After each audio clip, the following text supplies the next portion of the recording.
administration's coronavirus relief programs.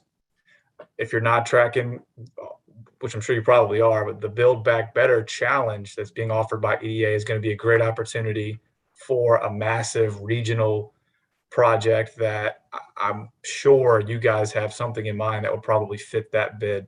So if you haven't already connected with Hillary Sherman, I certainly encourage you to do so, because she'd be a great person to bend their ear on whatever you guys have coming down the hopper. But I think at this point, we can take any questions you guys might have. And if we don't have the answer off the top of our head, we'll certainly get back to you. And I just want to also, I forgot to mention, James Estes, our Charlotte regional rep, who I know a lot of you are familiar with, is on the call as well.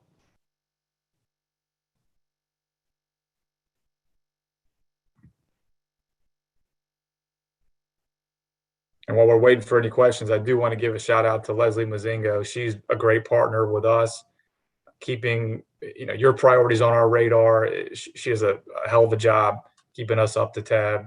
So please give her our best. I was actually texting with her, so I know she's moving in her son to college, so she's got some important things she's handling. But we stay in regular touch with Leslie.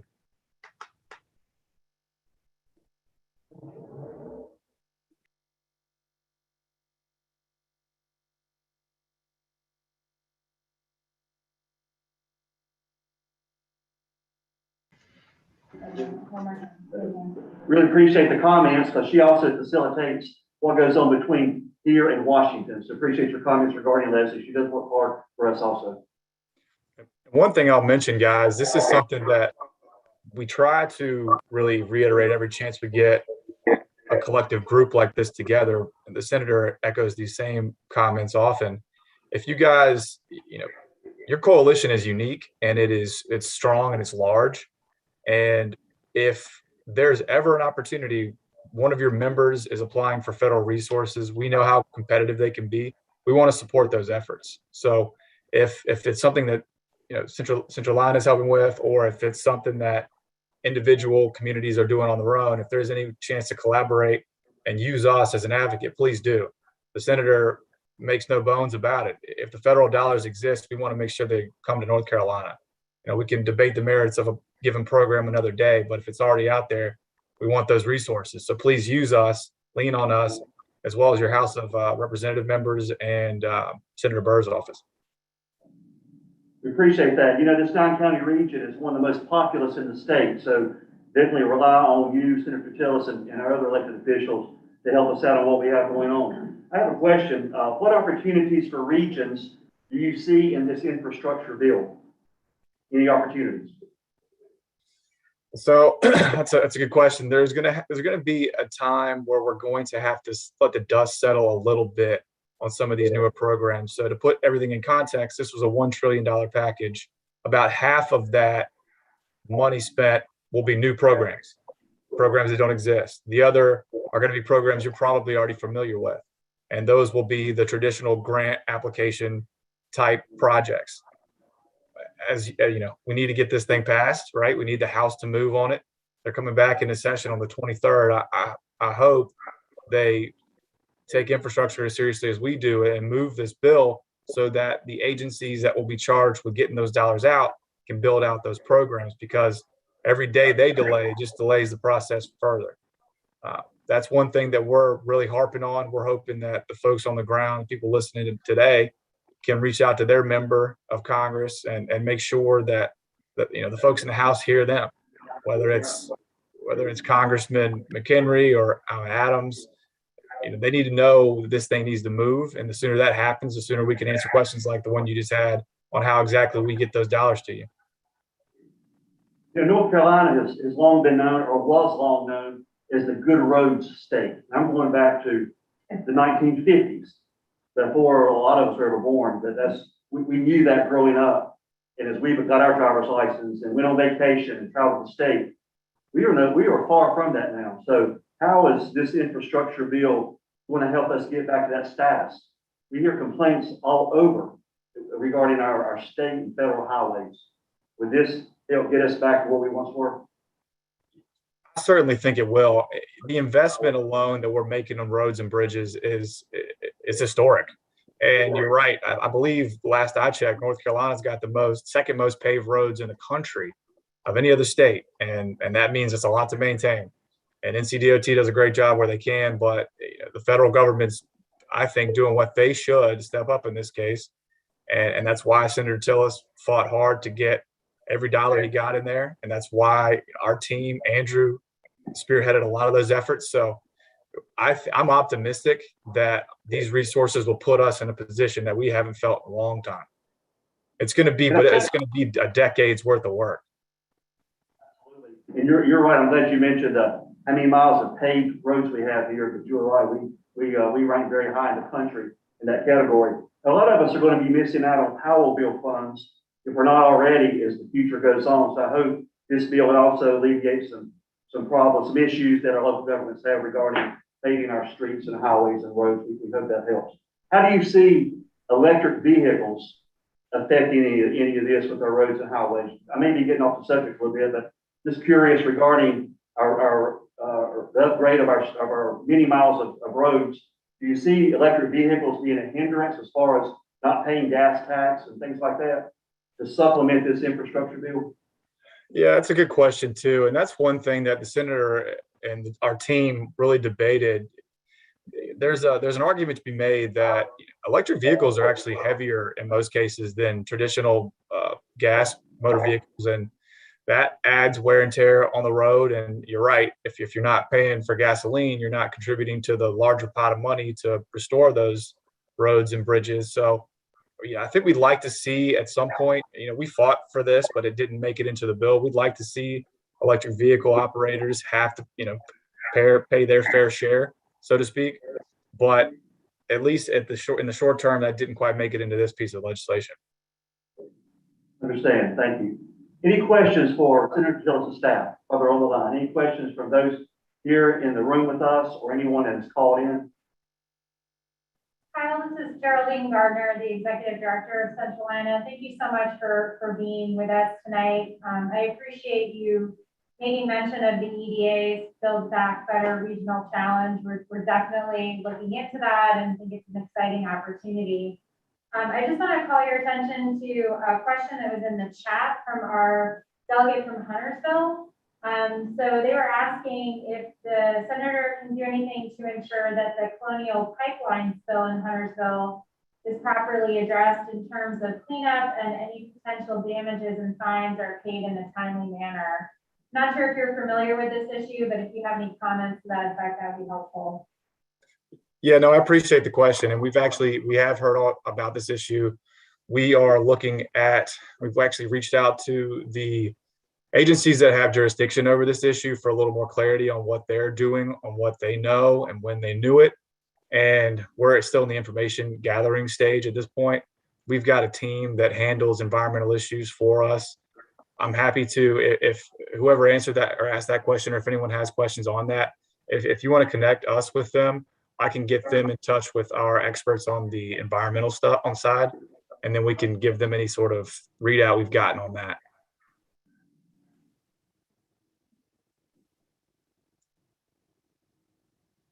Thank you. Any questions for our board of delegates? Bobby, hey, this is William Morgan.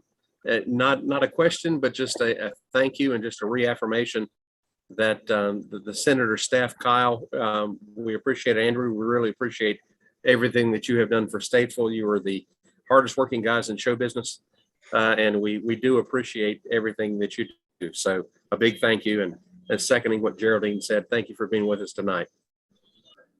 That's very kind of you, sir. And again, I hate that you got my ugly mug instead of the senator, but we're going to get him back down there just as soon as we can. And hopefully he'll be the one giving remarks next time. Thank you, Councilman Morgan. You're right. This is the senator's backyard. We were hoping he'd be with us, but we understand. Any further questions or comments?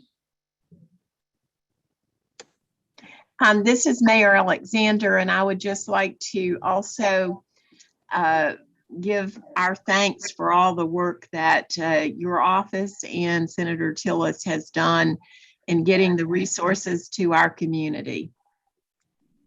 Hey, Mayor, it's good to see you. Good to Thank see you, Kyle. Thank you. Thank you. Good to hear from you.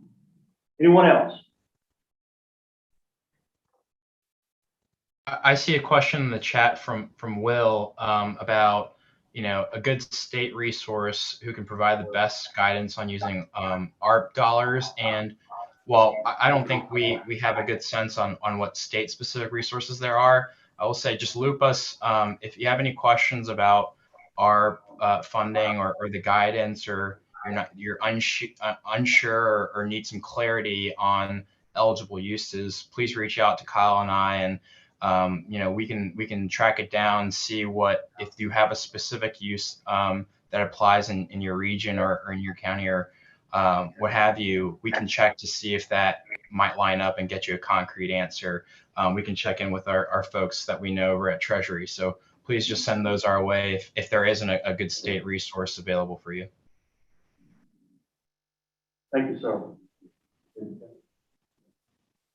Well, gentlemen, in place of the senator, I'm sorry you can't be with us, but you guys really appreciate joining in and talking with us and answering any questions. Better than nothing. So we were very happy to have you and very knowledgeable on the infrastructure bill and anything else that we had. It sounds like, according to Councilman Morgan and others, that you've already been here to help out, been in this area to help out and do some things. So greatly appreciate that. Please thank the senator for us. You'll probably maybe be in touch with him before we will, and reach out to him, please. Tell him we missed him, but you guys filled in graciously. We really appreciate it. Thank you so much. Thank you guys for carving out time to listen to us. And please, we're going to be back down in the state. Andrew and I both will be in the Charlotte region pretty soon. And I hope we get to shake y'all's hands and hear about exactly what's on your radar and what is a priority to each and every one of y'all. You guys have a great organization. You're in a unique situation to really take advantage of some of these federal resources on a regional basis. And I hope you do. And we just want to cheer you on and support you any way we can. So Godspeed to you, and don't hesitate to reach out. I just found the chat function, and I dropped my email address in there. Feel free to call us, email us anytime. That's great. We sure will. And we'd like to see you in person at one of our meetings in the future when you're in the area. So thank you so much. And again, thank you for sharing your email and all the information in the chat box. We can continue this conversation. Thank you. All right, guys. Good luck with the rest of your meeting. Have a great day. Thanks, everyone. Thank you. All right, folks, we'll move on. Appreciate that. Those guys joining us. Very helpful. Very good. We'll now go through the agenda and to move through it more efficiently. As you see on your screen, if you're following us, please remain muted except when making a motion, a second, voting, or posing a question or comment. Be sure to state your name for the record when making a motion, a second, or when speaking. You've been monitoring the attendance as board members have joined Zoom. In the interest of time, we will not call the names of board members participating via computer, since your names were recorded when you logged into the meeting and displayed in the participant list. Kelly will call the names of board members whose names are not shown in the participant list. Names will be called in alphabetical order by last name. I will now ask our clerk, Kelly Weston, to call the roll. Peter Ashita, Dolores Chambers,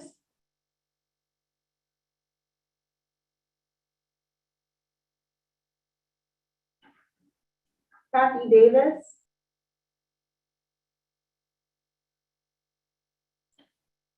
Bart Farmer,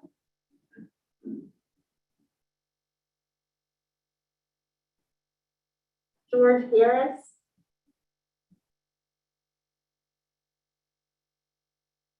Mike Head, Daryl Hinnant, Jean Haupt,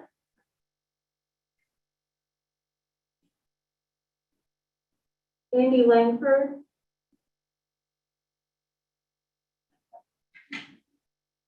Jamie Lean, Tony Long,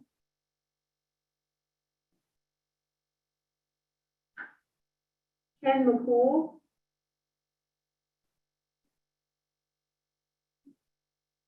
Pedro Mori,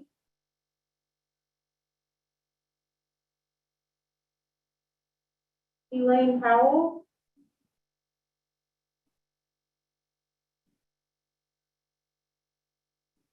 Troy Selberg,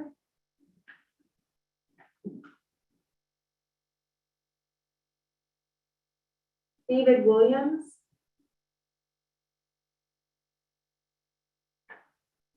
Jarvis Woodburn.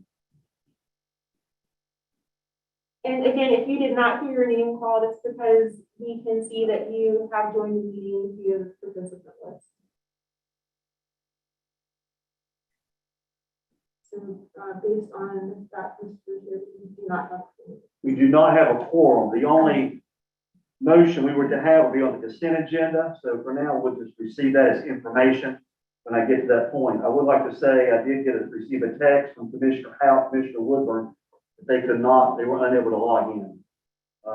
They were trying at the time, and I could not text out of this building to relay that information to them. Yes, Mayor Pro Tem Hall. Just a question, so how many are we due to have a quorum? How many more do we need? We would need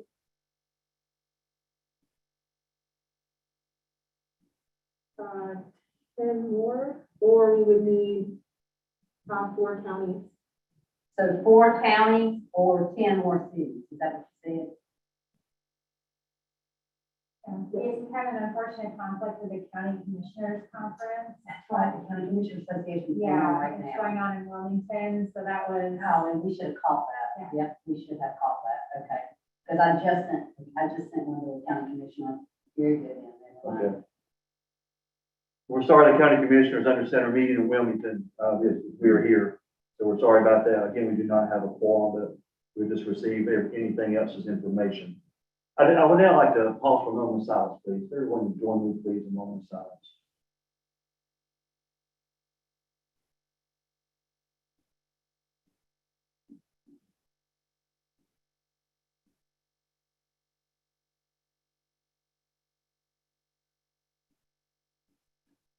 Thank you, everyone.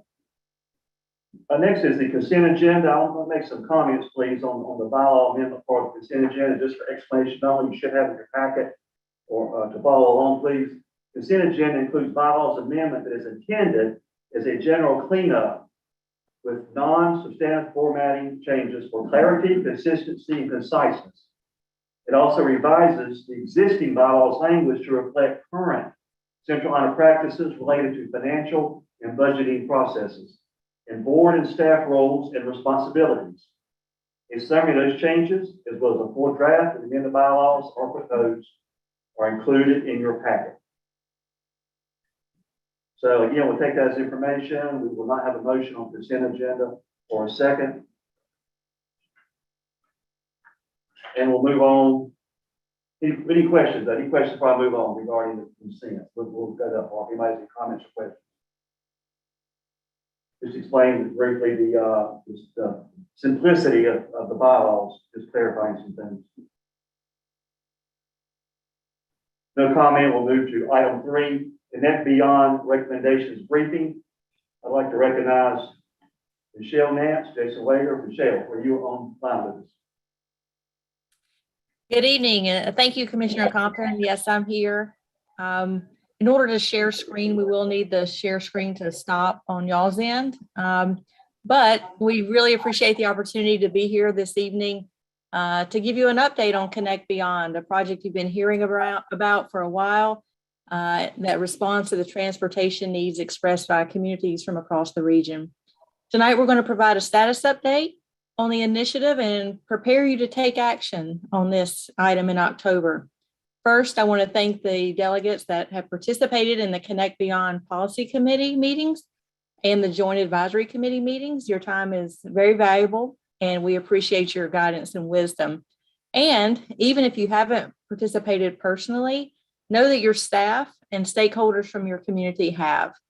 Tonight, we're going to get a sneak peek at the recommendations from roughly 15 months of work and an invitation for you to provide additional inputs as we near the final draft plan. Over the next months, we're going to do another round of presentations all across the region. And we'll be glad to meet with you one-on-one to help you prepare for October. So now I'll turn it over to Jason Wager, Assistant Planning Director at Centralina, and Jason Lawrence from CATS for the presentation. Thank you, Michelle, and really appreciate the chance to speak with you tonight. We're just going to hopefully take a few moments to set some context and background for you, and then move into the real heart of the discussion tonight, which are the recommendations. We're proud to get to this point. This represents over 15 months of work, and we're very excited where we've landed. We wouldn't be here without all the involvement that Michelle just outlined. Let's go on to the next slide.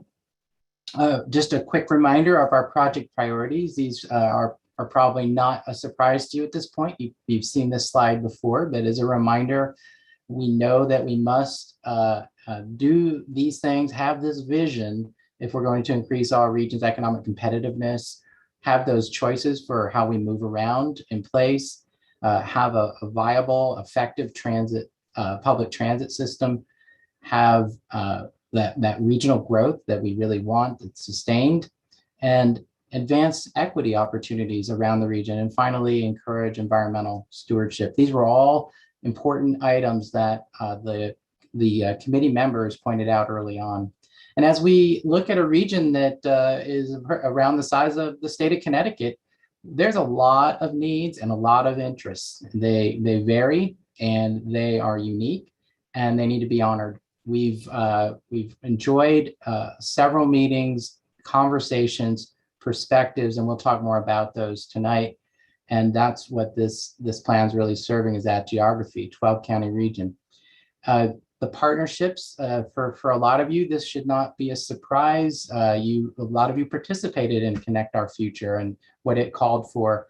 And in this case, out of Connect Our Future flowed the need to talk further about transportation, how we get around, led to the engagement series, and ultimately the project we're talking about tonight. The partners at the bottom of the page have been critical. Without these partnerships, the funding and the guidance would not have been there to get us to where we are. So why does mobility matter? We probably know a lot of these things, but just as a refresher, you again know the importance of moving goods and people was a very high priority out of Connect Our Future, and that was represented here in the regional preferred growth scenario. Let's go to the next slide.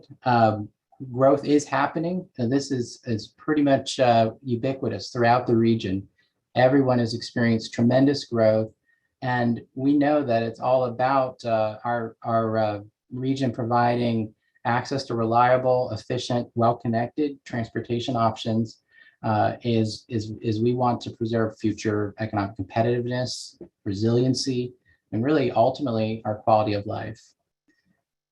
And taken together, much has been accomplished already. I think the takeaways here are the tremendous number of conversations and focused discussions that we've had. Not only were the spine of engagement that you see important, and all those joint advisory committee members and participation on these dates, on those topics, there were so many technical conversations, focused discussions that happened around, before, after all of these events, and has been really made almost this part a little bit easier. The recommendations, they really flowed out of all this work that has gone on over the last year. And as you can see, it's been everything from listening sessions to riding around in our transit systems with the drivers, the operators, seeing what they're facing, seeing what those challenges are, to the usual things like social media impressions and individual meetings, some larger than others, but lots been going on over the last year plus. And without the conversation of equity, we would probably be missing a huge point at this stage. In addition to the many forms of engagement that we've undertaken, we want to underscore that significant data was used to inform the work that we've done, including this equity data. So you'll see this information when you go to the link we'll provide you later tonight for the recommendations. But this data and this online platform not only is what helped inform our work, but will be available to the region and is something we hope you can take advantage of even in your own communities outside of Connect Beyond. So what have we heard? These are some great examples of snippets from around the region. And these are real live quotes from folks that we've talked with. And you may have heard me share this before, but as I think of the action steps that this vision seeks to set in motion, I'm reminded of a song lyric I heard recently. We are planting trees that we will never climb. And I think that's really, for me, the theme. We're really about seeking your help today in identifying which trees will be planted, where, when, and how, so that we have those in place for our future. So moving mobility forward. Without a vision, we have no shared understanding of where we want our region to be in the future. Rather, if we're absent that vision, we're signaling to others that we're okay with whatever comes our way on its own time frame. So we know that a vision is important, and we have seen this repeatedly in other regions that have gone through similar discussions. So what do we propose as our vision? Next slide it's the total mobility network that integrates modes with the needs of a broad spectrum of travelers in all sorts of communities. These are interrelated and integrated, and they must be. Without that, standing on their own, they are not nearly as effective. So the synergy is vital. And to improve mobility in our region, we need to develop a seamless multimodal system that has to be, can be described and assembled in many ways, from smallest mobility mode like walking to largest mobility mode such as commuter rail. For the purposes of this initiative, and because of a lot of recently completed work, such as the CATS 2030 plan and many other efforts, the Connect Beyond layers will be assembled in this way, sort of smallest to largest. But again, you see that it's not just one item. It's not just light rail. It's not just scooters. It's a combination of all of these. Of course, we recognize that our recommendations must be coordinated regionally, honor local values, and serve the needs of individuals. And it's with this lens that the recommendations you'll be asked to review and comment on were developed. So with this, I'm proud to share these 5 major mobility moves that we need to rally around and believe we need to rally around to see the region take a range of mobility ideas and apply them in different ways to meet the unique needs in each of our communities and those traveling in our region. So with that, I'd like to now turn things over to Jason Lawrence with CATS, one of our key partner in this whole project, to talk a little bit more about those moves and some of the key recommendations, not all of them. You'll get to see those later at the website, but some key recommendations tonight. JL? Thank you, Jason, appreciate that. Thank you, Michelle, and thank you, the Board of Delegates for Centralina. Very happy to be in front of you all tonight to talk about these draft recommendations. And what I think is really important is that these are recommendations that are not something that's 20, 30, 40, 50 years out. You know, the work that I live in is, I'm a senior planner with CAS, but I'm also the interim manager of our service planning and scheduling group. And so in my world, I work on regional plans, but also services that are going to go on the street tomorrow and the next day. And so what we're proud to present tonight are recommendations that have near-term, midterm, and long-term implications throughout our region. And you know, that first move that Jason just mentioned, that create mobility-friendly places, you know, to strengthen, support vibrant pedestrian-friendly communities that have convenient access to public transit services. And really what that means is that this is a broad region. No one size fits all for land use across this region. In a region of our size, from Salisbury to Shelby, and from Lincolnton to Wadesboro, and Statesville to Rock Hill, and then that's a big area with all different kinds of uses and needs. You know, and on the next slide, to help support and recommend across the broad mobility-friendly places that we seek to create, we have these key recommendations from the near term all the way to the midterm to adopt transit supportive development policies and develop livable centers and utilize a common platform for land use analysis. Are we all speaking from the same language and the same level of information? Include transit in the development process of land use, and then concentrate growth along high capacity transit corridors. That's from CAT's standpoint, that's where we had some success with the 2030 plan. The original document for the 1998 plan was a transit and land use plan, and that's what was put in front of the voters to adopt the half-cent sales tax that to date has built everything that CATS has been able to implement, and land use was very key to that. And so with that, I'll just pause here for a moment to see if there's any questions about some of these key recommendations, from the near term or the midterm.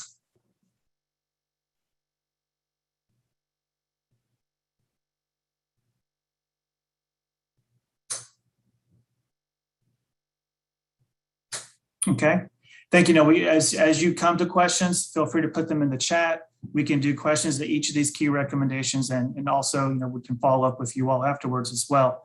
Would like to highlight just, one aspect of this. If you think about, TOD, transit-oriented development, that really is like a straight line path to potential high capacity transit, but it's also not the end all be all. When we talk about creating mobility friendly places, it's about creating walkable communities that can connect people to places as well as to transit, so they can support transit at all levels, be it special transportation services like paratransit or high capacity transit like bus rapid transit, light rail, and commuter rail. An example here on the screen is, downtown Gastonia. There's a lot of places in our community that are already transit supportive because of the condition that they are in. A lot of our main streets and a lot of our communities, but not every place has to look like downtown Gastonia or South End in Charlotte. It is creating those places that have the opportunity to attract ridership through transit supportive policies. Our next mobility move, expand mobility choices. And think about this in the concept of how we strengthen to support how and when and where residents and visitors travel now and in the future. This is really our mobility move that seeks to address the changing world around us. 20 years ago, we didn't have cell phones that we have today. 10 years ago, we didn't have Uber and Lyft. And the mobility is changing very quickly all around us. And we do see from a very, near-term standpoint, and Michelle, my screen's really small, so I'm gonna enlarge my screen just real quickly. I apologize, you all. There we go. 20 years ago, maybe I could have read that a little bit easier. So, my apologies. So for expand mobility choices, we believe that Centralina Regional Council could lead a commuter choice program to look at a travel demand management program across this entire region. They feel that they are most uniquely suited to lead that effort. Look at how we expand commuter choice to all 12 counties and establish regional technology for service and fare integration. Piloting new and on-demand mobility services. That's in CAT's future, and we believe that's in the very near future for many of our communities. And mobility hubs, and that's a really key point that we'd like to address, is that park and rides, bus stops, stations at all level, transit centers, they really are just mobility hubs. And how do we expand those offerings to not only just be for transit, for bus, but for all types of modes, ride sharing, car sharing, scooter sharing? And how do we create that network that is future proofing? We know that the world of 10 years from now, 20 years from now is going to be very different. So what does that future workforce need? What kind of grants do we need to go to as a region to train our workforce to operate the vehicles and the facilities and technologies of the future? And I think we're in a pandemic. How we prepare for future emergencies like this has really made us to really rethink mobility and transit within our region.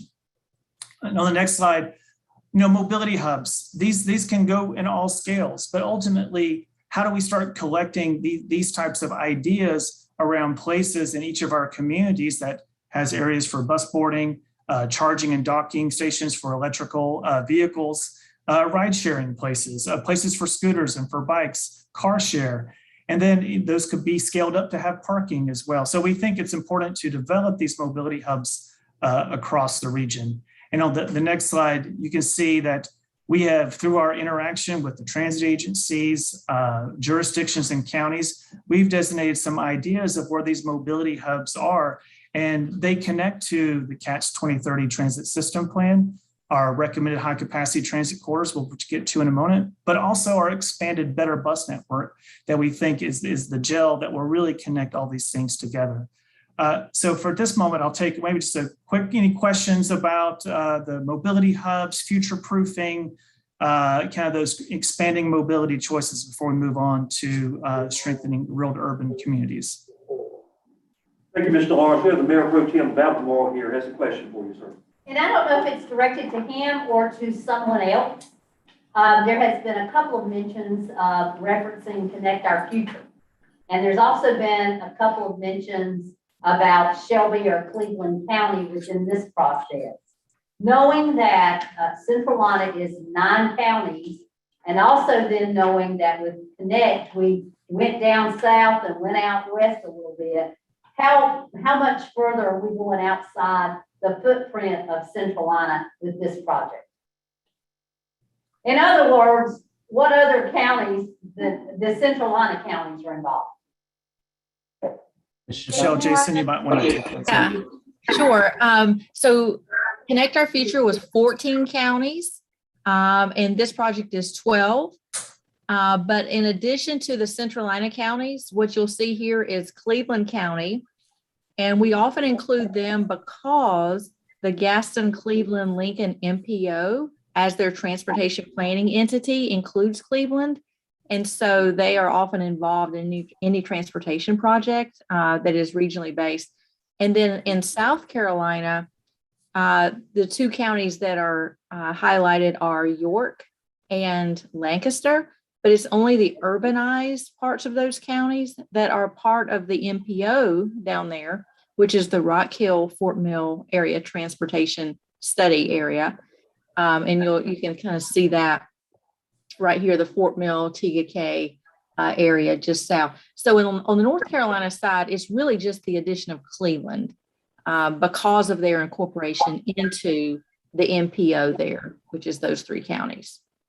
And follow up, I'm not challenging it. I'm glad we do that because I was glad we did it with Connect.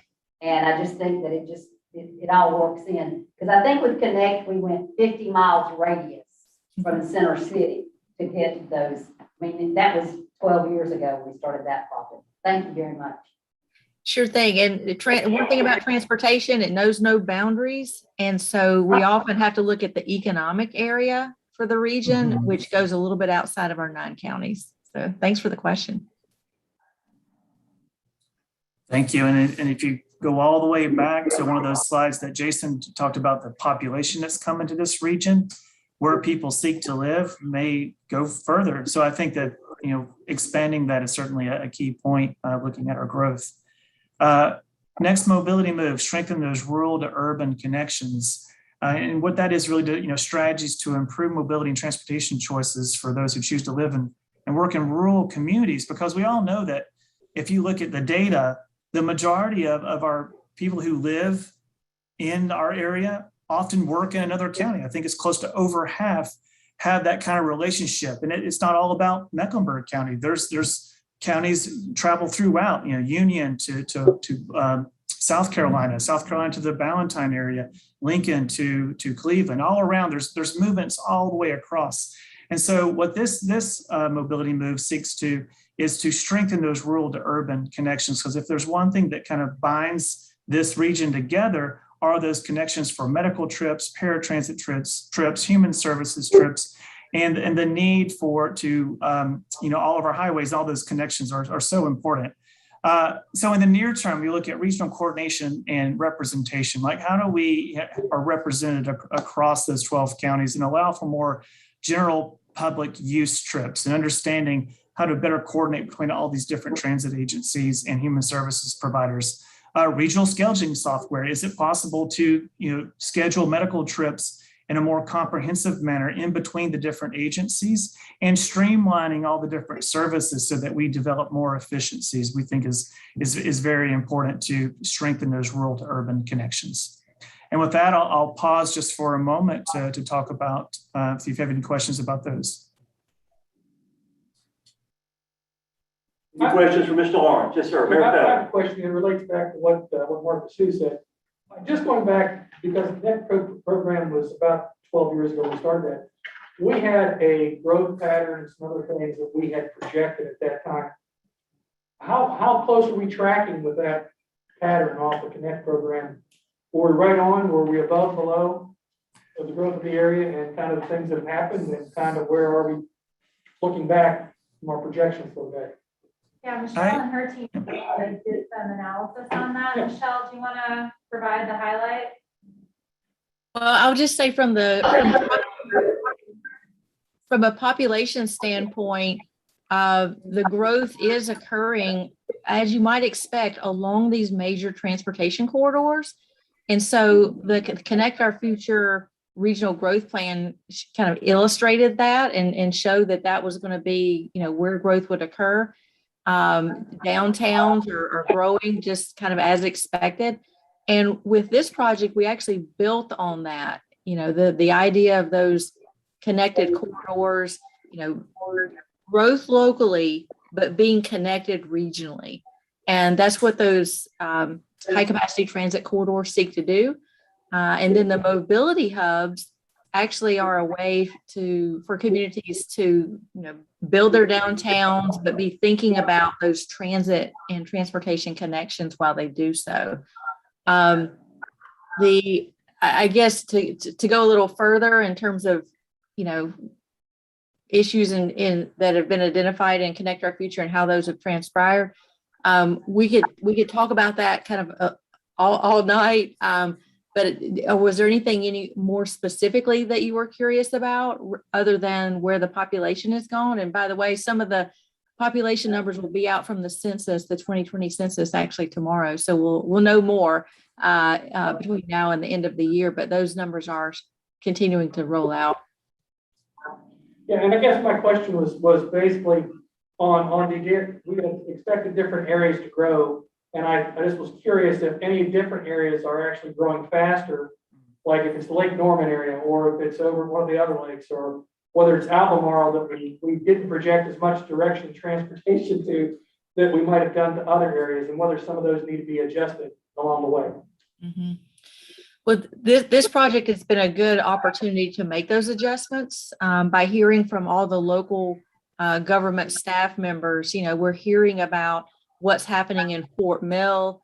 We're hearing about employment growth that's happening in different cities across the region, including Albemarle, including, Cherville and Bessemer City and some of the Gaston towns, also up in Iredell, Mooresville and Statesville and what's going on there. And even the city of Lincolnton in their downtown, Rowan County as well, with headquarters going there. So we've been able to incorporate those concepts and hear about that growth. And that was really the basis for where those mobility hubs, let me just kind of back up to that map. Those mobility hubs really represent where that growth has continued to occur from 2010 to 2020. And that's where we see continued growth really happening. And we'll need to reassess these, every few years. That's part of this whole process, is continued engagement with our communities. Michelle, if I can jump in, it's William Morgan. Currently in the city limits of Statesville, we have around 11,000 single family homes. And between what is under construction, what is permanent, what is set to be under construction within the next 12 months is 2,000 more homes. So we're seeing 18% growth in the Statesville area. So, Charlotte is moving north, Mooresville is moving north, and the people that are buying the homes, most of the housing is in southern Statesville. And these are people that want to have easy access to 77, and they're working in Charlotte and they're working in Mooresville. They're not working here, which is perfectly fine. They'll shop here and they live here, and they pay property taxes here, and we love them all. But that's the trend, and I echo your comments. I mean, it's headed northward, and we just bring it on. Well, Well, that- oh, sorry, Michelle. No, go ahead, JL. I was just going to say, just, from just, CAT's experience and in our, with the 98 plan being adopted, just before CATS was created in 2000, the projections for that plan estimated that by 2025, that Mecklenburg County would be just under 1 million people. And we hit that mark in 2014. And so the growth has been tremendous in Mecklenburg. And as you mentioned in Statesville, there's growth throughout. So I think often our growth projections can be off if once an area gets attractive, and we're seeing that. And every transportation plan is a land use plan, whether we like it or not. And that connection is so important together. So I think so much of what we're trying to do is make that connection together in a more comprehensive manner regionally, because I think that's certainly will make this a more powerful effort. And Jason, if I may, one of the best terminus use will be 45 when the Larkin Industrial Complex comes on development. We would love to see us there, or even up further in 27 at exit 54. We have a lot of people in Iredell that are coming your way, and it's a little too heavy lifting for them to change and move and go from one ridership to another to get that way. So we'll be talking soon, I promise you. Absolutely. Well, we have an effort underway looking at how to improve the North Corridor. So I'd be happy to do some outreach with you all. Thank you. Speaking of, more flexibility for mobility, our next mobility move, build a better best network. And this really gets to some of those things that we can do fairly soon and readily. And, through this move, we want strategies to integrate our existing bus systems and enhance coordination between transit service providers across the region. And ultimately, how do we make that easier and make it more convenient for everyone to pay for and complete their trips? Because there's a lot of transit service already in our region. There's multiple fixed route providers. There's 6 currently within our region: iCats, Ryder, Salisbury Transit, CATS, you got Gaston Transit, and then you have MyRide in Rock Hill. And so we are all connected in some way through services that we each provide. And if you go on the next slide, you can see that we have a network of bus routes today. But what's not shown on here is the frequency of those services. Is that a 30-minute route, a 15-minute route, or is it an hour route or longer? What's the direction of that route? What are the amenities at those stop locations? And how do we maintain these connections? It's probably important to note that there's one line on this map that will an important connection that is no longer on the map, and the Rowan Express no longer connects Salisbury and Ryder. Was a service that we're all struggling through times on the transit piece, and that route has been discontinued. And it just shows kind of the nature of some of these services. When you got one route connecting these agencies, when they go away, that connection no longer exists. And so it's important to continue strengthening those route connections, improving the frequency, and build that better best network. And we do believe that over time, and very near term, midterm, and long-term options, that we need to do an education campaign, create a team of service planners across this region to build that network. Going back to that future proofing, who's the transit workforce of tomorrow? Build those mobility hubs, those connections can be created, and build ridership and strategic mobility corridors. And really what that means is to put frequency to where you want the service to exist and build that ridership based upon that existing and future land uses.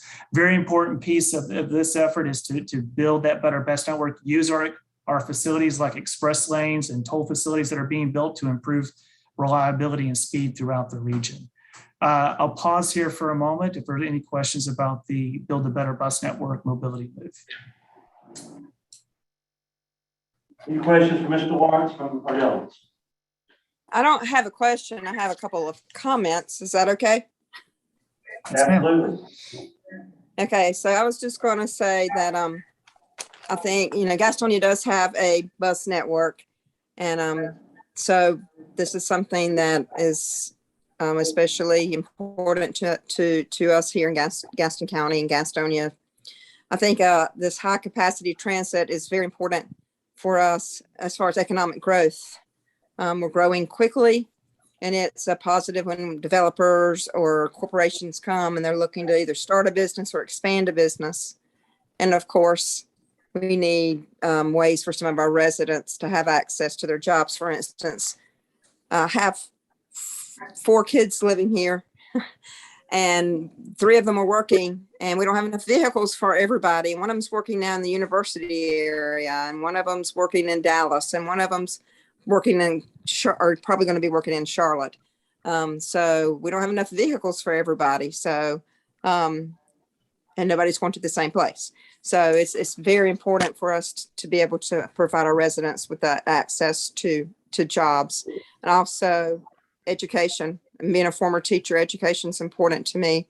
We have colleges all around us. We have Gaston College here. There are people who don't have the opportunity to get to Gaston College. And then we have universities, particularly in the Charlotte area, 4-year universities, where we would like for our kids to have the opportunities to get there. We don't want mobility to be a reason they can't seek that higher education. I know that Gaston already has the Future 49er plan with UNCC, and also the 2+2. I think with a couple of colleges, but just recently Johnson C. Smith was added to that program. And of course, the airport. Being one that has traveled, sometimes it's very frustrating in the airport. Having that bus system would be good for not only our residents to be able to get to the airport, but for, again, economic development and tourism. And thinking of the light rail, hoping it's going to come to Gaston County, at least Belmont, hopefully eventually Gastonia. If we already have this strong bus system and regional plan in place, that I think that'll just further be an incentive and a reason to get that up and going sooner. So, I think all these things are really important.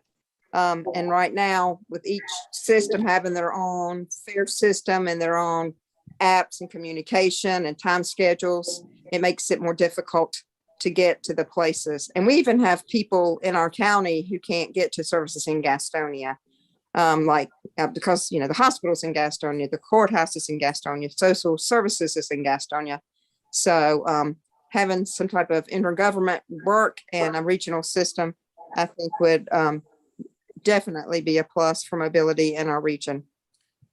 Well, thank you. I agree on any and all of those points. And thank you very much for those comments. And I think one thing that's we didn't get into, because we don't have time to go through all how we got to these today, but I think what's so important about particularly the bus piece and the high capacity piece is the ability to unlock the capital that's in all of our young people's minds and the generations to come, and access to education opportunity really has the opportunity to be unlocked and unleashed by investing in strategic mobility corridors and the high capacity network, as well as building that better bus network.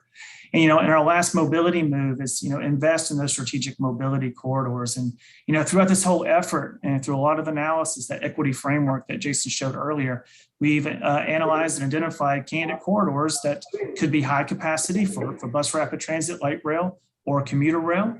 And then they could be extensions of the CATS 2030 plan, or they could be new lines. And on the last slide for me before I hand it over to Jason, we have what in some sense is a regional system plan. We have CATS 2030 plan. We have extensions of those corridors, high capacity opportunities, regional commuter rail opportunities. Think about the corridor from Shelby all the way to, Salisbury to Kings Mountain. The Norfolk Southern O line that goes into Mecklenburg and Iredell County.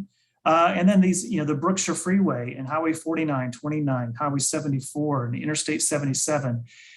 See those all as potential and future high capacity corridors, but they're all connected by these mobility corridors that we talked about earlier, and all those mobility hubs. All this comes together on this map.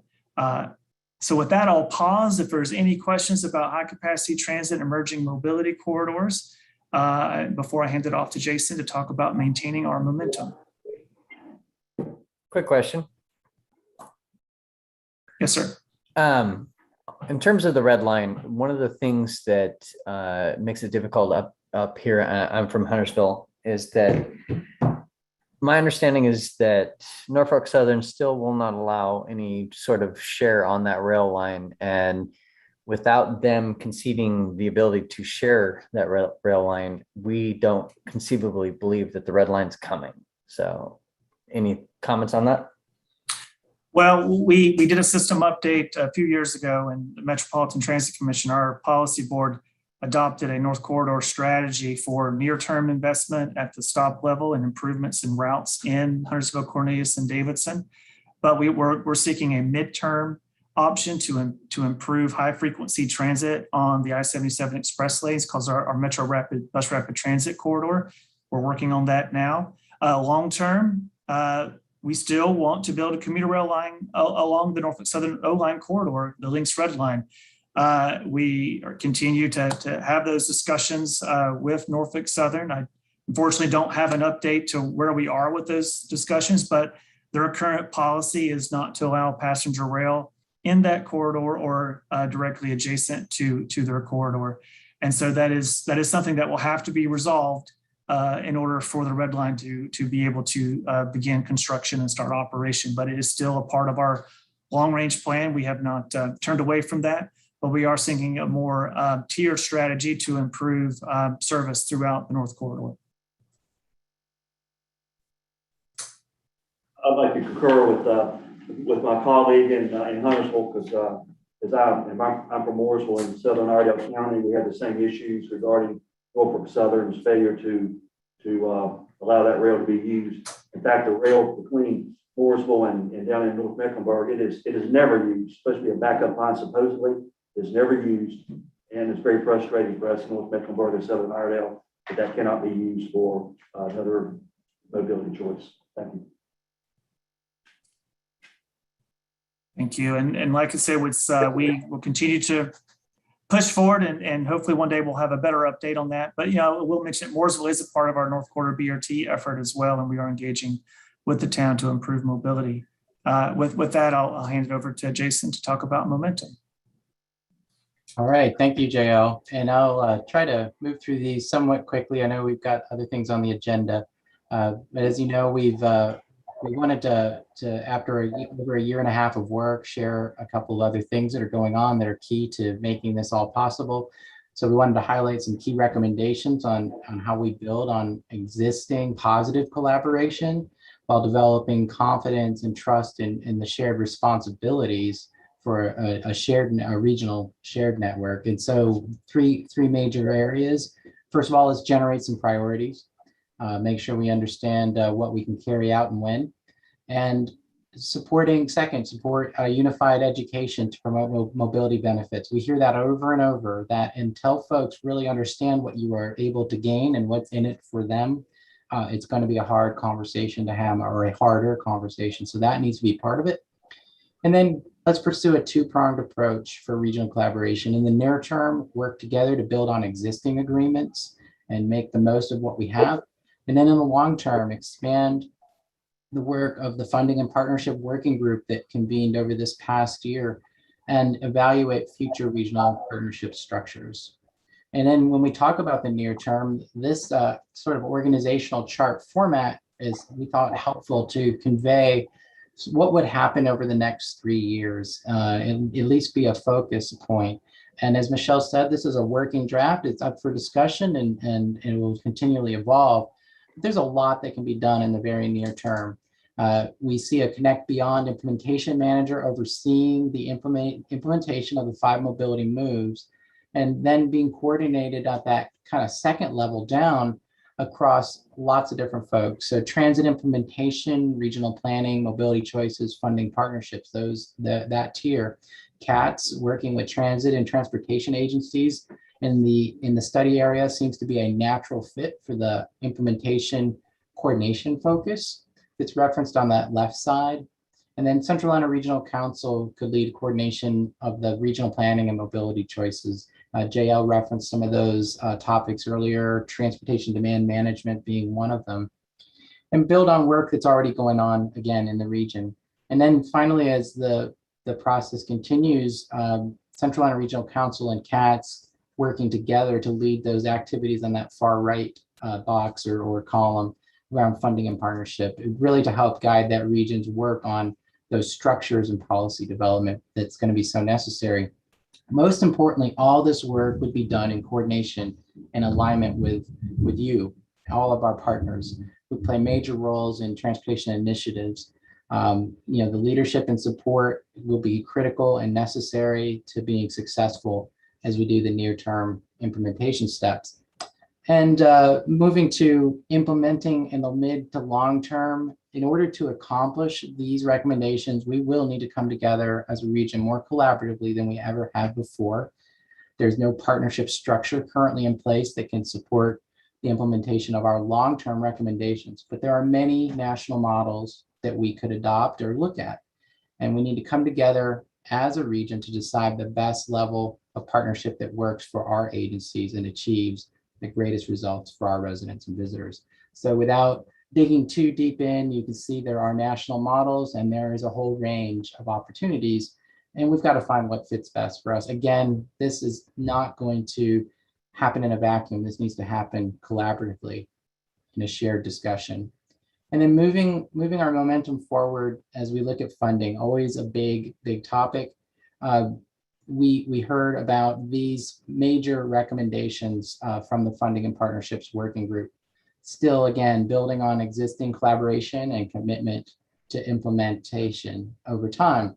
So formalizing coordination between and among jurisdictions, allowing each area to develop its own timeline and approach. We know that not every county is ready to do the same things at the same time around investments in infrastructure, and that's okay. That's okay. Engage in sustained and coordinated funding efforts to seek additional funds and advocate with a unified voice with state legislators and federal partners, and also develop clarity on this funding sources, potential yield of those funding sources, and steps to implement them. The key is that, well, not everybody will be in the same place at the same time. We all know that we will have each other's support so that it is a unified voice. We heard it right at the opening with Senator Tillis's staff members, that coming together to the federal level as a collaborative, as a unified voice is so important. So I was glad to hear that. And that's really what this is calling for. So why are we here? We really want to pass along these recommendations to you to take a look at. I'm going to post these in the chat as well, so you don't have to remember that particular link. And this will get you to the recommendations portal. It allows you to look by Mobility Move at the recommendations that have been prepared and provided. Please take a look and provide your feedback through the leave a comment tool. Of course, if you would prefer, if you're one that would rather see a sort of a PDF of more of a document form, that's available to download there as well. And I think I mentioned earlier, but the equity portal is also available at this website, and you can take a look more at that data. So please look at this yourself, but also pass it along in your network. This is the time. We think we've come a long way, and we think we've got a good set of recommendations. As I've heard from many folks, this is the plan. These recommendations are the plan. Of course, there will be other text and support information to go around it, but this is where the rubber meets the road. So we definitely want to hear from you. Moving to the next slide. This gives you a bit of a timeline. We would prefer to hear from you by August 27th as a first round. All is not lost if you cannot meet that timeline, but that's where we would like to hear from a first round of folks and get those major concerns out there and ideas for how we move things forward.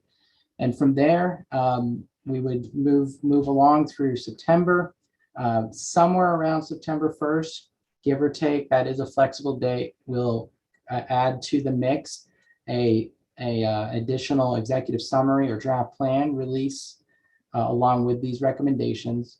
And then finally come back to the Joint Advisory Committee in September with a final draft plan. And that will be more of a thank you and a celebration, appreciation for all that the Joint Advisory Committee has done to help us get to that point.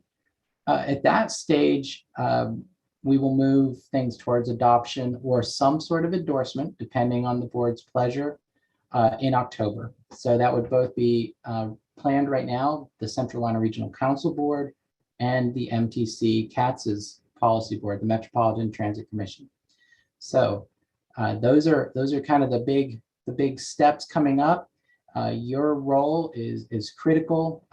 Receive and review these draft recommendations. Share this link in your networks.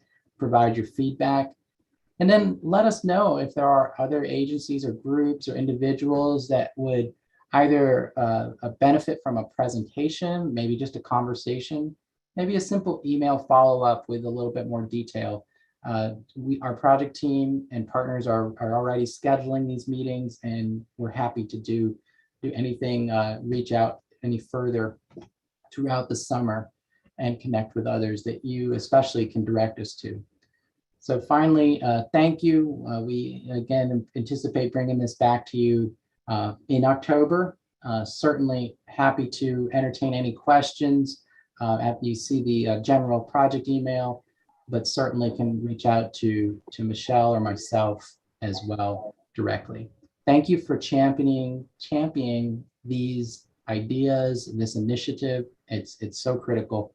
And I know that we're a little bit tight on time, so maybe we pause there and check in. Geraldine, do we need to move on to the next agenda item, or do we want to ask a couple more questions? Is there any burning questions from our delegates or Michelle, Jason Lager, or Jason Lawrence before we move on? Chairman Compton, I would like to, because we don't have a quorum today, because this is big stuff, I would like, and I hate to ask Kelly to have to do this, but with Jason and Michelle's help probably, if that presentation, that slide presentation could go out to all of the delegates who are, well, to all of us, those here and not here. It saddens me greatly, as great of a project as this is, that we don't have all of the delegates, or at least, and somebody from each local government to understand what's going on. So, and granted, I did hear that though we might not have been hands-on, somebody from our municipality may have been, but it all comes down to the elected folks knowing what's going on. So I would suggest that we do that. Thank you for that suggestion. I think we've got a couple of follow-up ideas that we will be connecting to all of our delegates. We've recorded this meeting so people can watch it and replay and kind of hear the presentation. We're also doing a similar presentation to our regional managers group next week. So, but this is an open invitation to all of you. If there are organizations, business associations, if you want us to come talk to your council or commission, please reach out to us. We're happy to do it. We want to make sure that all of you have the right information so that you can make an informed decision in October. I hate to say that a lot of folks probably will not go back and watch something like this. And I hate to say that, but most people won't. So I think whether it's that executive, whatever, summary or whatever, folks need to know about it. Thank you. Thank you, Mayor Pro Tem Hall. You brought up very good points. And I think we're not finished with this. Is this going to continue on? Jason Lager mentioned the website that he had on the screen. Also, those delegates in your agenda packet, it's also on page 30. On page 30 is also the website to log on what Jason Lager mentioned. So Michelle Nash, Jason Lager, and definitely Jason Lawrence from PEPS. Thank you for joining us, Mr. Lawrence. Appreciate all that information, and especially the everything that was mentioned regarding this project. Those delegates who haven't been with us very long, it may be a little bit different to you when we use the word connect in capital letters. It comes from Connect Our Future, which goes back 8 to 10 years ago. At the time, we were the largest metropolitan area in the United States without a plan, and this is work regarding that plan. And so it's a lot of hard work going into it from the Centralina staff and other transportation organizations such as CATS. We thank you for joining us. The questions will come either in the chat or they'll be in touch with the Centralina staff. And so thank you, and we'll move on to the next agenda item. Thank you. Agenda item 4 is the Centralina fiscal year 22 work plan and local government services overview. I recognize our executive director, Geraldine Gardner. Thank you very much, Mr. Chairman. I hope everyone on the Zoom can hear me. I just want to take a few minutes to walk you through some of the highlights of our work plan for the coming fiscal year. Kelly, next slide.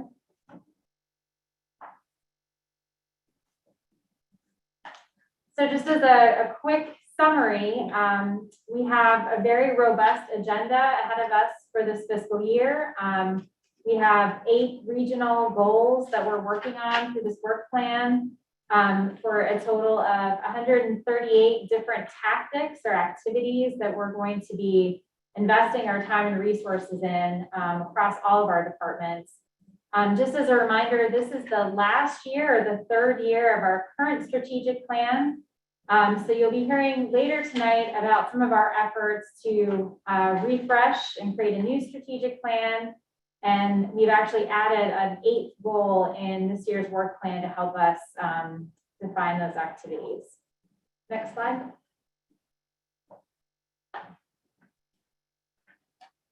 So as you all know, we talk about our work at 3 levels of impact. We creatively solve regional challenges, much like you just heard on transit and mobility. We provide support to our local governments, and we deliver services to individuals across the region. So I want to give you some highlights of the work that we're going to be focusing on this year in these 3 areas, and spending a little bit more time on the support to local governments activities. Next slide. So we just heard about Connect Beyond, and certainly there are a number of items that we as an organization can play a leading role on. So that's something that we're going to be focusing on this coming year, or this current year, I should say. You all know that our aging team has been incredibly involved in serving older adults through COVID. They're only adding to their portfolio this year by working with some funds from the CDC and the state to develop a strategic plan for making sure our older adults, especially the hard to reach and homebound older adults, can be vaccinated. So that's a major activity for us, as well as updating our region's economic development strategy. So that's another large scale planning effort that will be really important for us to think how we build resilience and recover from the COVID impacts. Next slide, Kelly. And so in terms of our innovative service delivery, our aging department will continue to do its best efforts to serve older adults across all different levels with the normal types of aging services, as well as specialty assistance related to COVID. They also found during the past year that some older adults that might be homebound, that might come from diverse backgrounds, that have language access issues, aren't taking advantage of our services. And so in light of the organization's commitment to diversity, equity, inclusion, we're making a special effort this year to make sure that we're reaching those marginalized older adults and that they know about our services. On the workforce side, we're just continuing to expand the offerings in a virtual format.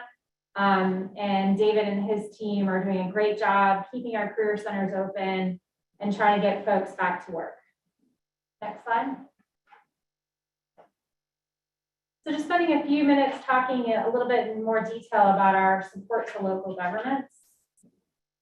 And I want to start off by reminding all of our delegates on some tools and resources that you have at your disposal just by being a member of Centralina.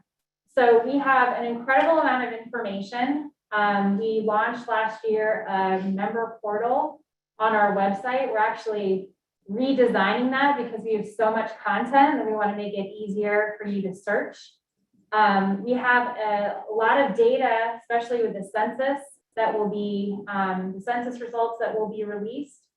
So we want to make that data accessible. So we have a regional data portal. Our community economic development team is working hard to help make sure that data is accessible, that it's up to date, and it's easy for our member governments to use. On the learning and network side, we had a lot of success last year in transforming our Centralina Learns professional development learning series and making it virtual. So we have now about 20 different courses that we've taped and are available on the member portal. It's everything from how to conduct aging and disability awareness training from your local government to submitting a winning grant application. So these are resources that are available to you now, and we hope you'll take advantage of them. Next slide. You see here on this slide some highlights from our work plan. These are activities that our departments will be undertaking. Our planning department, of course, is on call for assistance and especially in help producing land use plans. We're really ramping up our support for local governments and applying for state and federal grants. There's a lot of money out there right now. And so we're through our grants alerts and our training programs and technical assistance, we hope to offer that helping hand to all of you. And I want to spend a last slide talking about the American Rescue Plan assistance. This is an area we're really trying to spend a lot of our time and attention. And frankly, I haven't heard enough from our local governments about how we can help you. And I really encourage all of our delegates to reach out to me, to Kelly, and to other members of our member liaisons to tell us what you need. We are helping NC Pro register local governments. We are rapidly approaching the 30-day deadline. If you're not already registered, you won't get access to those funds. We're providing technical assistance in planning, program design, and fund administration. So if you are a small town, maybe you only have a clerk or an administrator, and you've never touched a dime of federal funds before, and this opportunity is exciting but scary, please pick up the phone and call us. Let's talk about how we can help you. One thing I want to mention is that we've launched a series of chats. These are 30-minute peer discussions on Zoom. Your administrators, your managers, your clerks, even you guys can Zoom into these chats, talk with each other, talk with me, talk with our staff. Let's help answer any questions that you have and think about how to be strategic. The last thing I want to mention is that for the first time in decades, there's the opportunity for councils of government to receive a direct appropriation in the state budget. So our state association, the NCAR-COG, has been working really hard with our legislators to put money in the budget that will provide funding to COGs across the state to work in partnership with the league and the county association and NC Pro to develop programming and technical assistance. So this will really help us beef up our capacity. And if anyone has friends in the state legislature, we call on you to pick up the phone and put the good word in about how we can support you. And just a little plug for how these funds can be used. In your local governments, you're allowed to spend up to 10% on administration of these funds.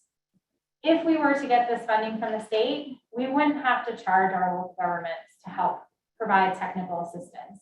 If you wanted to contract with us to administer these funds for you or do planning assistance, that's what the state is providing these resources for. So it allows more of that money to go back into your communities. And I think it's a really wonderful investment that the state will make in capacity for regional councils. With that, I'm happy to answer any questions. That concludes my presentation. Thank you, Executive Director. Member Pro Tem Hall. I just want to give Geraldine an attaboy when the ARP, and this is to all of my fellow delegates. We had her in Stanley County, and I can't tell you when it was, must have been in May, maybe. In May for our own county COG meeting to talk about ARP money 101. You know, each of us has heard a little bit about it, but the information changes week to week or day to day. And so she has a phenomenal packet that she brought to us. I know our managers are hearing it, but we as the elected folks need to know what's going on with this. And I will just echo, I just was on a call last week with the league, and the league, you know, we're gonna have, the league's getting money, the COGs are getting money, and I mean, there's all kinds of money out there, and if we use it in a smart manner, local municipalities can really maximize their potential on using local and regional money. So thanks for having that out there, and I think we've got to take advantage of that. That's what we're here for. That's exactly right. Thank you, Mayor Pro Tem Hall, and our Executive Director, Geraldine Gardner. She mentioned on the screen, she mentioned liaisons. And also it's up there, it says statewide partnerships. And I just want the delegates to know, those out there, we do, your liaison, you're part of this group, are representatives from North Carolina Association of County Commissioners with you on the Board of Delegates. Also, Mayor Alexander is currently the president of North Carolina Municipalities. So we've got so much information right here within our own organization, the Centralina, and then who we are as executive on the executive board and the Board of Delegates. Also, on the earlier slide, grant alerts. No, you don't want to use the term free money. No, it's not free, but anyway, it's a grant. It's money coming to you. You may have to maybe a match to it. Anyway, grant alerts come from Centralina and may be useful to you, and also federal advocacy, which we use that quite often with Senator Tillis's group that was here earlier and joined us, and other information that comes from Leslie Mazingo. So it's just full of information and things that you could use in your local governments, and we appreciate that. Before we move on, any questions for our Executive Director on this particular item? On the work plan? Just one clarification. Yes. On the, I guess it's the information sheet in the packet on page 32. It talks about FY 2021 was approved by the Executive Board on June 9, 21. I think that probably is a typo. It probably should say FY 21-22. Is that correct? That is correct. Yes, Okay. thank you. I just pick up on. caught me recycling a board sheet. No, that's okay. I just pick up on numbers.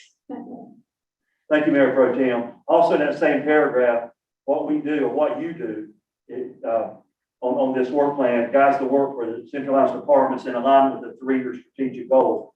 And it's feedback from Centralina member groups, also from you, the Board of Delegates. And of course, you'll receive quarterly updates on the progress toward this implementation. So this is an ongoing project. Any questions for our Executive Director regarding the work plan? If not, we'll move on to item 5. I recognize Emily Parker. Emily, if you're still with us on the Regional Dialogue Series and Strategic Planning Committee. Ms. Parker. Hello, Chairman Compton. Good evening, everybody. Kelly, if you could maybe, yes, go to that slide. Geraldine, I'll actually toss it to you for just a few minutes to kind of tee it up. Okay. That's all right. Go to the next slide, Kelly. So I mentioned this just a few minutes ago that we have the opportunity to update our strategic plan, and we also have a really important update to create and update our region's economic development strategy. And one of the things that as an organization we've really missed over the past 18 months is getting out and talking to all of you and seeing you. So I really appreciate all the people in the room tonight being here. It's lovely to see your faces and get to catch up about mountain biking trips and all sorts of other things. So we're trying to use the fall to conduct what we're calling the Centralina Regional Dialogues. Emily's going to be leading this effort, and this is really our opportunity to get out and reconnect with people and have some conversation to understand what are some of the challenges and opportunities that we're facing as a region. And all that input is going to inform some of these processes that we're going to be doing this winter and spring. Next slide.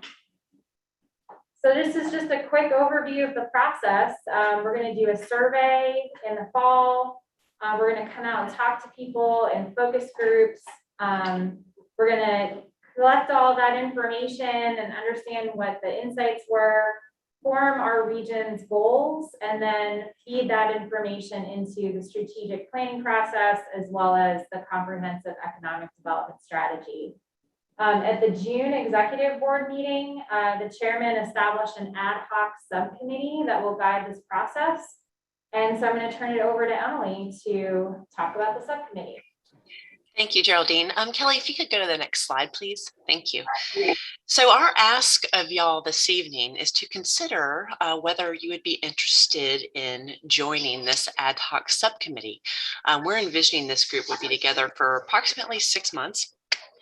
And really, as you can see there on the slide, kind of the role of the subcommittee really is about championing this process. It's about encouraging your colleagues and stakeholders to participate and take the survey and participate in focus groups.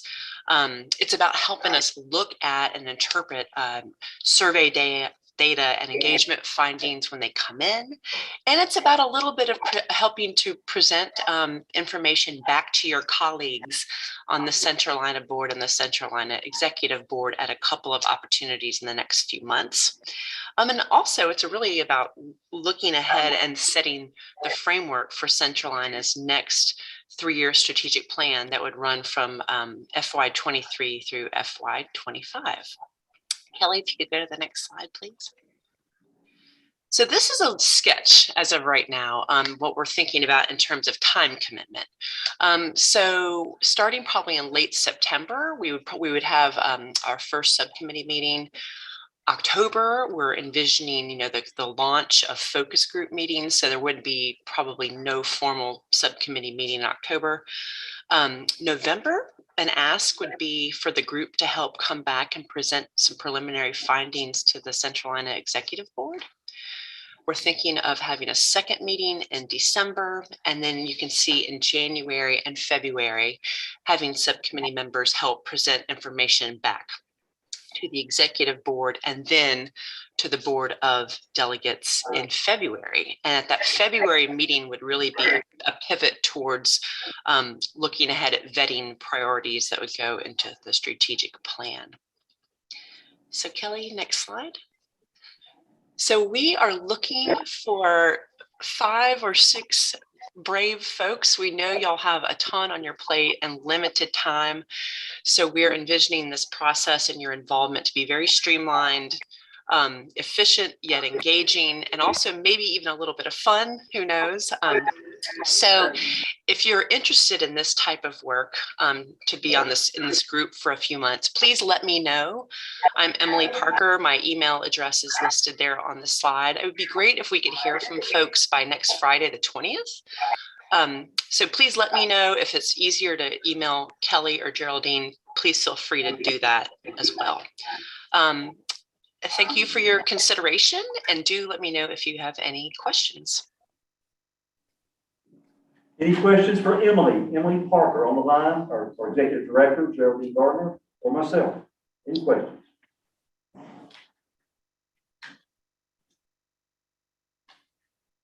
Just a small group needed.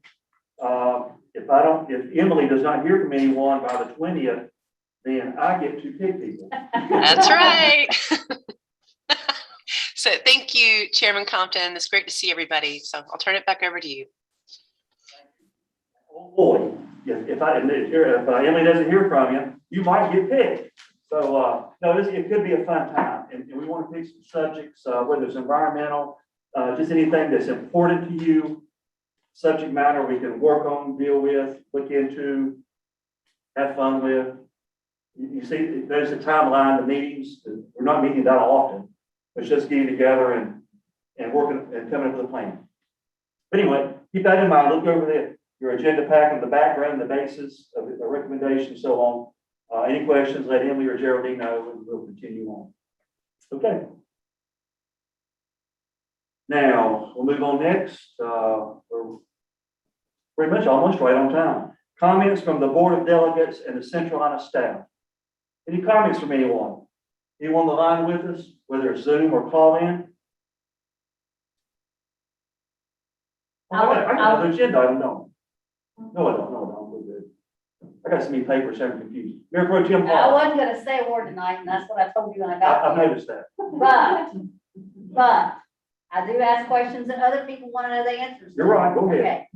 So referencing back to the meeting of May 12th, 21, if I'm correct, and I always stand to be corrected by someone other than the chair. At that time in May, it appeared that we had 8 counties and 52 towns as members within Centralina. Not as who could be, but who at that time were. If I counted correctly, that was 8 counties and 52 towns. As of July 1, I hate to be the devil in detail, but how many do we have now? Did we lose any more or gain any during this new fiscal year? We did lose a ton of Norway. Okay. So currently, we are right now at 8 counties and 51 towns. Is that correct, Kelly? We can double check that. And and it leads into my next comment, okay? Guys, and I say this to my fellow, this is not preaching or complaining. It is a plea. And it's not to staff, but it is to folks that hear, read, see, or are currently on this call. We are only as strong as our weakest town or weakest county. And we have got to reach out, and those folks that are members, encourage them to show up to these meetings. For tonight, we couldn't do anything or take any vote because we didn't have somebody there. If there's ever been a time, these past 18 months have shown us that we can be involved because we can be involved virtually. And moving forward, we're going to have to continue that probably. So this is a plea. I mean, this is a plea to folks, and when they get these minutes, I hope that this is what's in there, that this is a plea for delegates and all elected officials to take the responsibility more seriously and be there. And I can say that having chaired this organization for as long as I did so many years ago, but it's sad that we can't even do this virtually and get a forum here. Now, granted, I understand the counties are in meetings. I understand next week electric cities will be meeting. But right now, I mean, whether you're in Hawaii, Jay, or in the States, in the continental United States, you could join for an hour or so. So I just hope that we'll take it more seriously. Thank you to the staff for your due diligence and always being right on top of things. Thank you, Chairman Compton. Thank you, Mayor Pro Tem Hall. And on that, any further comments before I get into other comments? Because I want to touch on what Mayor Pro Tem Hall said in just a minute. It's my turn. Any other comments from the board delegates or staff? Everybody okay? Okay, comments from the executive director, Mr. Geraldine Garden. None. Thank you All for right. being here. Okay, comments from the chair. Okay, I'm going to cover some things real quick, and I'll touch on Mayor Pro Tem Hall's comments. Board of delegates, who each member of government appoints an elected official to serve on the board of delegates. Why? The board of delegates is the governing decision-making body for Centralina.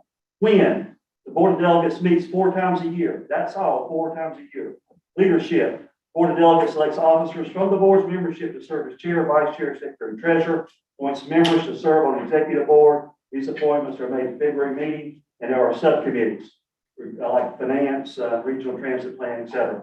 Delegate roles and expectations. Here we go. Decision maker. You approve an annual budget, use assessment, bylaws, federal action agenda. You're an advisor. You identify opportunities to the region to work together more efficiently, more effectively. You're a connector. You serve as a communication link to the member government of Centralina issues and services. You are a champion. Communicate the value of Centralina, and you are a representative. Serve or on standing ad hoc committees or if appointed executive board to provide additional guidance and direction for Centralina activities. So, on other comments, I will close on the next and final 2021 meeting for the Board of Delegates. Will be on Wednesday, October the 13th at 5 p.m. October 13th, 5 o'clock. This meeting will be held in a hybrid format, such as now, with both in-person and virtual attendance options. At that meeting, the board will be asked to take action on the Connect Beyond plan that was discussed this evening. I encourage each delegate Two, can't read. Two, it's essential we have a quorum at that October meeting to take this critical action. That gets back to what Mayor Pro Tem Hall said, need a quorum. And again, we was lucky we only had one motion tonight that we couldn't do, but it will be at the next meeting. Next is the annual aging conference. We talk about aging a lot already in these meetings. It's a very critical part of Centralina. Centralina area on aging is excited about their upcoming virtual conference this year, being held Friday, October 1st. Aging has enjoyed an in-person conference for over 20 years. Looking forward to expanding the event's audience in the safe and virtual format. The conference will feature 12 quality workshops throughout the day from local, state, and national speakers, along with the session speaker, Kenyon Sallow, who will speak about the bucket list life. We all have bucket lists. Aging hopes to host many attendees at the conference from across the region and beyond. And believe me, this Centralina Aging Group, they are known way beyond this region. I mean, our director she's known nationally. For more information and to register, please visit centralinaaging.org. That's all I have. It is about 9 minutes till 7. Thank you everyone for joining us. We're sorry there was a few conflicts this evening with another organization and group. That's okay, that happens. Hope to see you next time. Meeting adjourned.